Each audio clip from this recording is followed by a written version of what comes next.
والصلاة والسلام على من كان نبيا وآدم بين الماء والطين وعلى آله وأصحابه وأتباعه ليومنا هذا إلى يوم الدين. أما بعد فأعوذ بالله من الشيطان اللعين الرجيم. بسم الله الرحمن الرحيم. اهدنا الصراط المستقيم صراط الذين أنعمت عليهم. وقال تعالى في مقام آخر ففهمناها سليمان. صدق الله مولانا العظيم. درود شریف پڑھیے اللهم صل وسلم وبارك على سيدنا ومولانا محمد طب القلوب ودوائها وعافية الأبدان وشفائها ونور الأبصار وضيائها وعلى آله وصحبه وسلم صلاة دائمة مقبولة تؤدي بها عنا حقه العظيم صلاة دائمة بدوام ملك الله. آج بڑی سعادت کی بات ہے کہ اپنے مشائخ نظام اپنے احباب کے سامنے بدکشائی کے لیے حاضر ہوا ہوں. شاہ صاحب مبارک دامت برکاتہ العالیہ و رحمۃ اللہ تعالی علیہ جب میں نفس نفیس ناچیز کو فون فرمایا تو بہت بڑی خوشی ہوئی کہ مجھے نفیس پر آپ کی نظر کرم ہے. کئی دنوں سے کئی ہفتوں سے طبیعت ناسازگار بخار تھا، لیکن میں نے کہا اللہ تعالیٰ شفا عطا فرمائے، بس صحت مل جائے گی، مگر یہ موقع پھر بار بار نہیں ملے گا.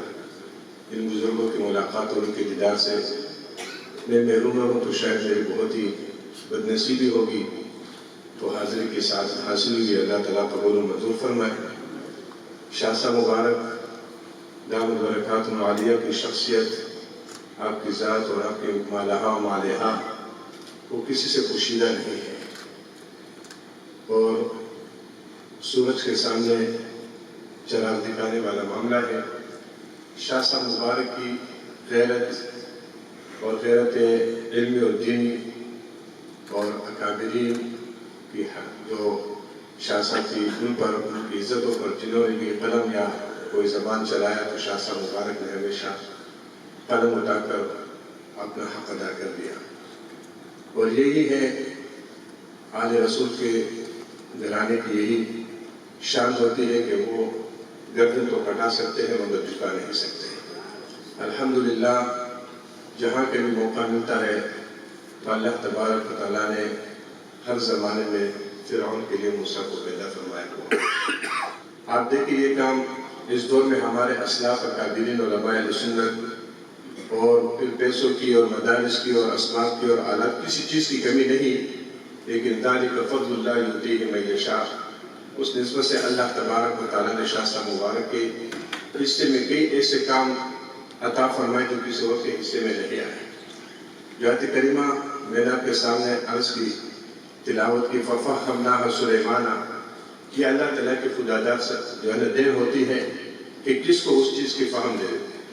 حالانکہ یہ مختصر المعانی، یہ مطول اور علامہ تفتازانی رحمہ اللہ کی ساری کتابیں جو مختلف فنون سے متعلق ہیں، عقائد وغیرہ سے، وہ سارے علماء پڑھتے ہیں.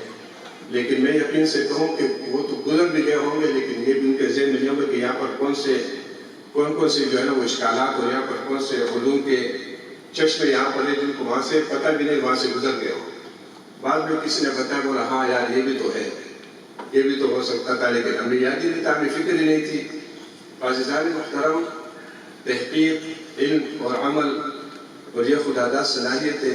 عمر کے لحاظ سے بھی چھوٹے بڑے میں اس میں کوئی وہ نہیں، مالداری اور غربت کی وجہ سے بھی نہیں. یہ اللہ تعالیٰ کی طرف سے ایک دیر ہوتی کہ اس کو ملے. جیسے قرآن پاک میں حضرت سلیمان علیہ السلام اور حضرت داؤد علیہ السلام جو باپ اور بیٹے کے رشتے سے تھے، لیکن اللہ تبارک و تعالیٰ نے ایک فیصلے کے بارے میں جن کے بارے میں حضرت سیدنا داؤد علیہ السلام نے فیصلہ فرمایا، اسی کے مطابق حضرت سلیمان علیہ السلام نے فیصلہ فرمایا. اللہ تعالیٰ نے فرمایا ہم نے اس فیصلے کی سمجھ حضرت سلیمان علیہ السلام کو عطا فرمائی. عزیزان محترم، یہ وہ خداداد صلاحیتیں ہیں جو اللہ تبارک و تعالیٰ نے ہمارے قادرین اور خاص کر اس دور میں محقق اسلامہ ہمارے فداء قلبی و روحی حضرت شاہ صاحب مبارک دامت برکاتہ العالیہ و رحمۃ اللہ تعالیٰ علیہ کو عطا فرمایا. عزیزان محترم، صرف اس میں شمولیت کے لیے کہ خادم حاضر ہو جائے اور خادموں میں نام آ جائے، آپ کے سامنے حاضر ہوا ہے. طبیعت تو ابھی بھی ناساز بخار ہے، لیکن شاہ صاحب مبارک کی نظر کرم تھی. اللہ تبارک و تعالیٰ شاہ صاحب کو ان کی تحقیقات اور ان کے تمام متعلقین کو جن دنیا راجونی ترقی عطا فرمائے، اور جتنے بھی ہمارے دوست اور احباب عشق و محبت اور پیار اور ادب اور احترام کے طور پر تشریف ہے، اللہ تبارک و تعالیٰ تمام کی حاضری کو شرف قبولیت عطا فرمائے. وآخر دعوانا الحمدللہ.